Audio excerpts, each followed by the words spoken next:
Hello everyone, I hope all are doing well. Today I am gonna start with concept of criminal. Criminal is one who is convicted by court for violating a law. किसी के लिए justice सुना दिया गया हो, किसी को convict करार दे दिया गया हो कि गिल्टी प्रूव कर दिया गया हो थ्रू कोर्ट, उसे हम क्रिमिनल कहते हैं. A person who is arrested by the police but is let off by the court. अगर किसी को पुलिस ने अरेस्ट किया है बट वो कोर्ट से छूट चुका है तो उसको हम डेजिग्नेटेड नहीं दे सकते कि वो एक क्रिमिनल है. That is technically the term criminal cannot be applied to one who has not been convicted of a crime. तो हम उसको क्रिमिनल करार दे ही नहीं सकते अगर उसे कन्विक्शन में फ्री छोड़ दिया गया हो. अगर किसी को गिल्टी प्रूव कर दिया गया है तो हम उसे क्रिमिनल कहते हैं. ये हमारी नॉर्मल सिंपल सी डेफिनेशन है क्रिमिनल की. सीजर लोम्ब्रोसो ये एक हमारे फादर ऑफ क्रिमिनोलॉजी है. तो according to Cesare Lombroso, criminals could be distinguished from non-criminal with the help of physical stigmata. इसने कहा था कि हम क्रिमिनल्स को नॉन क्रिमिनल से कैसे डिस्टिंग्विश कर सकते हैं. इसने एक फिजिकल स्टिग्मेटा दिया था कि किसी का लॉन्ग लोअर जो होगा, फ्लैट एंड नो होगा, बिल्कुल चिपटा, एंड लोग एव लाइक आर्म होंगे, मतलब बड़े बड़े हाथ होंगे, या बड़ा सा जो होगा नीचे का, और नोज बड़ी फ्लैटन होगी. तो अगर इस टाइप के फीचर्स किसी में दिख रहे हैं, this स्टिग्माटा themselves did not cause criminal behavior, rather than they were like visible indicator of personality type that was in essence of primitive एटाविज्म. मतलब इसने कहा अगर ऐसे कोई बिहेवियर दिखते हैं तो हम उसको कह सकते हैं कि इनका बिहेवियर थोड़ा क्रिमिनल होगा. हमारे सीजर लोम्ब्रोसो ने ये बताया था. इसके बाद कुछ और हमारे वो थे जिन्होंने क्लासिफिकेशन दी थी क्रिमिनल की. लाइक अकॉर्डिंग टू गॉडफेला 1914 में इन्होंने बताया था कि क्रिमिनल कौन से होते हैं. लाइक वो लोग क्रिमिनल होते हैं जो मर्डर्स करते हैं, वो मतलब वायलेंट करते हैं, हमारे लो को वायलेट करते हैं, मर्डर करते हैं, या उनके अंदर फीलिंग ऑफ लस्ट. लेसियस क्रिमिनल जो कि उनके अंदर लस्ट की फीलिंग हो, या तो पैसे से लेते हुए या किसी भी चीज से लेते हुए, तो वो लोग को इसने करार दिया था कि इसके अकॉर्डिंग ये लोग एक क्रिमिनल होते हैं जो या तो खून करेंगे या किसी भी अनलॉफुल एक्ट को तोड़ेंगे, मतलब अनलॉफुली वर्क करेंगे, या फिर फीलिंग ऑफ लस्ट लेके घूमते हैं. ये हमारे गॉडफॉल ने दिया था. इसके बाद हमारे दिया था अकॉर्डिंग टू फेरी 1917 में. इसने क्या कहा था, क्रिमिनल वो लोग होंगे जो थोड़े से पागल होंगे, इनसेन टाइप के, जिन्होंने मतलब इसने करार दिया था कि अगर इनसेन है, क्रिमिनल्स का बिहेवियर बचपन से ही पता चल जाते हैं, वो लोग एज अ क्रिमिनल ही बोर्न होते हैं, हम जन्म से ही क्रिमिनल होते हैं, फेरी ने हमें ये बताया था. और या फिर उन्हें हैबिचुअल होते हैं, लाइक उन्हें हैबिट होती है क्राइम करने की, कि कुछ टाइम पीरियड के बाद उन्हें क्राइम करना ही है, और क्राइम करने के बिना उनका दिन नहीं गुजरेगा, उन्हें अच्छा नहीं लगेगा. लाइक किसी को चोरी करनी है तो उसे करनी है, किसी को झूठ बोलना है, झूठ भी तो एक तरह से क्राइम हो गया. तो वो लोग हैबिचुअली होते हैं. तो क्रिमिनल हैबिचुअल टाइप के होते हैं. ओकेशनली क्रिमिनल लाइक कोई अच्छा नॉर्मली डे वेजेस पे कमा रहा है, जॉब कर रहा है, बट उसके घर में अगर शादी आ गई, उसके घर में दिवाली हो आ गई, होली आ गई, तो वो ओकेशंस के हिसाब से क्राइम करता है कि हाँ इस ओकेशन पे उसे भी पैसे की जरूरत है तो वो चोरी करेगा.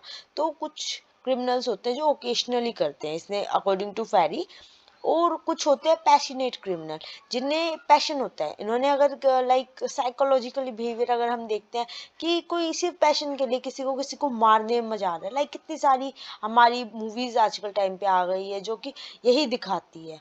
एक चुटकली मूवी है, आप लोग देखना, उसमें किसी क्रिमिनल को ऐसे दिखेगा कि वो बड़ा पैशनेट है, उसे एक ही सीक्वेंस का क्राइम करने में बड़ा मजा आ रहा है, कि वो अगर क्राइम ना करे तो उसे अच्छा नहीं लगता.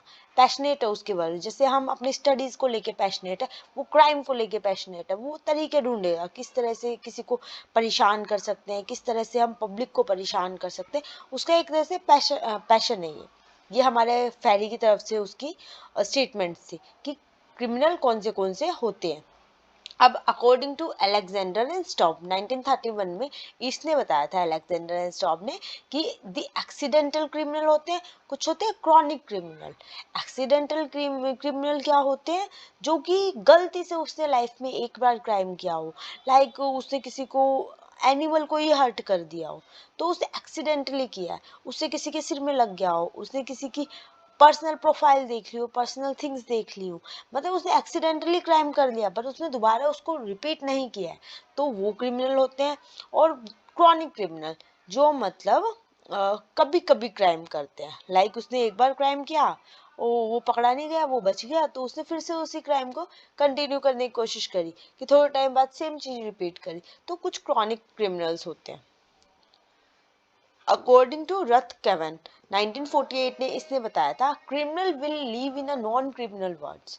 क्रिमिनल जो होते हैं, जहाँ पे क्रिमिनल होते नहीं होते, लाइक हमारे जैसे सोसाइटी में, हमारे आसपास के बैकग्राउंड में ऐसी जगह पे क्रिमिनल रहते हैं, जो वो क्रिमिनल होते हैं बट ऐसे वर्ड में रहना पसंद करेंगे कि नॉर्मल लोगों के साथ, कि वो क्रिमिनल नहीं है शो करने के लिए, वो बड़े कैजुअल रहेंगे, और कैजुअली कभी कभी उन्होंने कर दिया, मतलब जब उनका मन किया उन्होंने क्राइम किया, और फिर से हम जैसे लोगों की सोसाइटी में आके रहने लगे।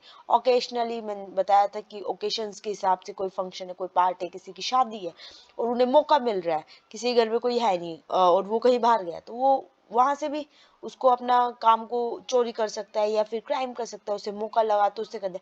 एपिसोडिक, कई बार क्या होता है, उसको कोई एपिसोड की तरह, मतलब एपिसोडिक का मतलब क्या होता है, एपिसोडिक वो वर्ड है, लाइक कोई हमारी लाइफ में ऐसा इंसिडेंट होता है जो कि हमारे लिए मतलब हमेशा याद रहता है, हमें उस एपिसोड को हमेशा याद रहता है। लाइक अगर हमने कहीं पे गए हैं, कोई मतलब हमने कोई अच्छा खाना टेस्ट किया, तो वो मोमेंट हमारे लिए बड़ा एपिसोडिक हो जाता है, कि हाँ हमने वैसी चीज की थी और हमें बड़ा अच्छा लगा था, बहुत अच्छा फील हुआ। ऐसे ही क्रिमिनल्स का होता है, अगर उसने चोरी की है और उसे अच्छा पैसा मिला है, तो उसे वो एपिसोड, और वो उस क्राइम से बच के निकल के भाग गया और पकड़ा नहीं गया, तो उसे वो एपिसोड याद रहता है, उसी को वो ढाल बना के, कि नहीं उस टाइम तो बच गया था, ऐसे क्रिमिनल थे, तो वो ऐसे ही क्राइम करते हैं। और एक वाइट कॉलर क्रिमिनल, रद कंवर ने ये बताया था, जो कि फाइनेंशियली पैसे के लिए क्राइम करते हैं, लाइक किसी बढ़िया पोजीशन में बैठे हैं, उन्हें अच्छी सैलरी भी मिल रही है, बट वो क्राइम करते हैं। जैसे लास्ट मैंने एक क्लास बनाई है जिसमें व्हाइट कॉलर क्राइम को मैंने अच्छे से एक्सप्लेन किया। सिर्फ फाइनेंशियल के लिए करते हैं, ये ऑक्यूपेशनल होता है, जो कि बाहर से तो बड़े साफ सुथरे दिखते हैं कि उन्होंने कुछ किया ही नहीं है, बट वो अपने प्रोफेशन से ही काफी चीजें अर्न करते हैं। इसके बाद हमारा इसी ने बताया था, रथ कंवर ने, कि प्रोफेशनल जो होता है, who depends upon crime for his livelihood, वो जैसे रह रहे हैं उस बिहेवियर के हिसाब से, अगर वो छोटे मोटे एरिया में रह रहे हैं, उसे लोग दिख रहे हैं, तो वो अपने हिसाब से, अपने कंफर्ट के हिसाब से, लिवलीहुड के हिसाब से वो अपना क्राइम वो करते हैं कि कौन सा उन्हें करना चाहिए।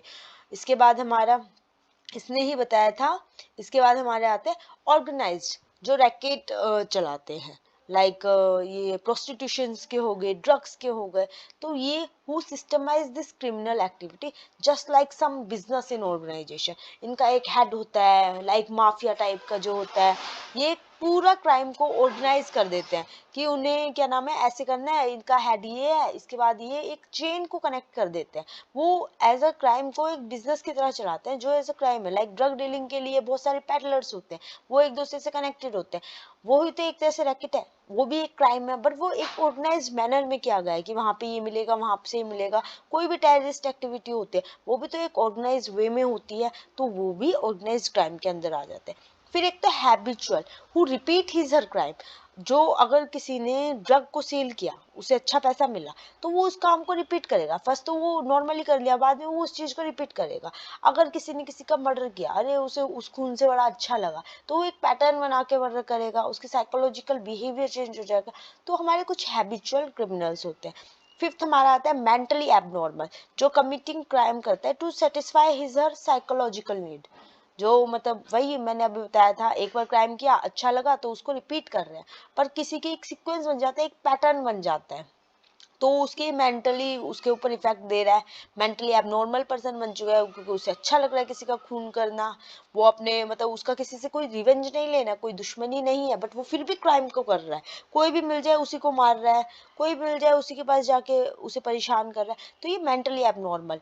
और इसके बाद non malicious, following the law of his group but break the rule of society. ये जो क्रिमिनल होते हैं ये हमारे कॉन्स्टिट्यूशन जो हमारे आर्टिकल्स हैं ये सारे रूल्स को ब्रेक कर देंगे, हमारे लॉज को ब्रेक कर देंगे, अनलॉफुल एक्ट करेंगे जो कि सोसाइटी के लिए बहुत गलत है। ड्रग डीलिंग बहुत गलत है, बट ये अगर रैकेट चला रहे हैं एक ऑर्गेनाइजेशन में, इन्होंने कहा है इसके बाद ये सीक्वेंस है, यहाँ पे जाना चाहिए, यहाँ पे जाना चाहिए, वो उस सीक्वेंस को फॉलो करेंगे, उसको उन रूल्स को ब्रेक नहीं करेंगे जो उनकी सोसाइटी में ऑर्गेनाइजेशन ने किया है, उसको स्टॉप नहीं कर सकते। ये हमारे सिर्फ अनलॉफुल एक्ट करेंगे जो कि हमारे पूरे वर्ल्ड के लिए प्रॉब्लम, पूरे इंडिया के लिए, मतलब पूरे जहां हम रहते हैं वहां के लिए जो प्रॉब्लम होती है, तो ये नॉन मैलिशियस होते हैं। ये हमारे कुछ क्लासिफिकेशन थी। इसके बाद ये ऑर्गेनाइज्ड क्राइम को मैंने और डिटेल में सारी चीज़ें बताई हुई हैं जो मैं बाद में बता दूंगी। Okay bye.